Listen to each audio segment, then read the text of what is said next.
Video में हम जानेंगे कि किसी भी इंडिविजुअल का रेसिडेंशियल स्टेटस क्या है अंडर इनकम टैक्स एक्ट। ये इंपॉर्टेंट इसलिए है क्योंकि टैक्स लायबिलिटी रेसिडेंशियल स्टेटस पर डिपेंड करती है। किसी भी इंडिविजुअल के लिए रेसिडेंट तब माना जाएगा जब दो कंडीशन है।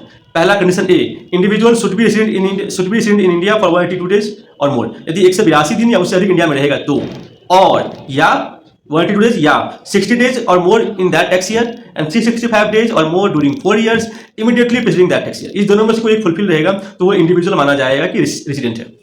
अब जो कुछ स्पेशल कैटेगरी के लोग होते हैं उसके लिए ये 60 डेज और 365 डेज एप्लीकेबल नहीं होता है, उसके सिर्फ 182 डेज ही एप्लीकेबल होता है। ऐसे में कौन कौन लोग आते हैं? ऐसे में आपका पहला आ गया कि कुछ इंडियन सिटीजन है जो crew member of Indian ship है और उसके लिए वो भारत को छोड़ते हैं। Indian citizen lives India as a crew member of Indian ship और for the purpose of employment, नौकरी पाने के लिए जो इंडियन सिटीजन इंडिया को छोड़ के जाते हैं उसके। और क्या होता है, कुछ एक इंडियन ओरिजिन है, पर्सन ऑफ इंडियन ओरिजिन है या सिटीजन ऑफ इंडिया जो भारत के बाहर रहते हैं और भारत में आते हैं घूमने के लिए।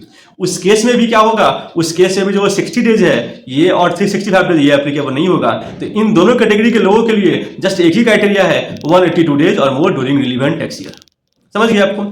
अच्छा, जो पर्सन ऑफ इंडियन ओरिजिन है और जो सिटीजन ऑफ इंडिया जो भारत के बाहर रहता है, भारत में आता है घूमने के लिए, अभी मैंने आपको कहा था, उसके लिए गवर्नमेंट फर्दर एक ब्रैकेट लेके आई, फर्दर एक फिल्टर लेके आई। फिल्टर क्या लेके आ गई? जो भारत के बाहर रहता है, भारत में आता है घूमने के लिए और यदि उसका इनकम 15 लाख से अधिक का है, यदि उसका इनकम 15 लाख से अधिक का है, तब उसके लिए मैंने क्या कहा था, 182 एप्लीकेबल होगा, 60 और 365 एप्लीकेबल नहीं होगा। गवर्नमेंट ने कहा कि उसके लिए सेक्शन 6 सबसेक्शन 2 क्लॉज बी जो 60 और 365 डेज है वो तो एप्लीकेबल होगा, लेकिन 60 चेंज होकर 120 डेज हो जाएगा।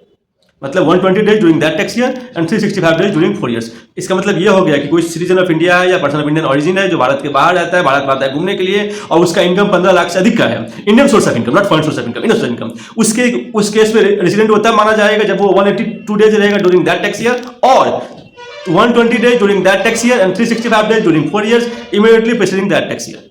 समझ गया? नंबर ऑफ शिप है, वो जो भारत के जो शिप पर रहते हैं, जो crew member of Indian ship है, उसका नंबर ऑफ स्टेज कैसे निकाला जाएगा? जब कभी लॉ में लिखते हैं एज प्रेस्क्राइब्ड, इसका मतलब हुआ कि गवर्नमेंट उसको लेकर रूल लेके आएगी। ऐसे एक और क्राइटेरिया लाया गया, section 6 subsection 7, very very important. ये क्या लाया गया कि कोई भी ऐसा भारत का नागरिक है जो भारत के बाहर रहता है, वो टैक्स हेवन में रहता है, जो भारत के बाहर रहता है और कोई टैक्स नहीं पे करता है because of domicile in India.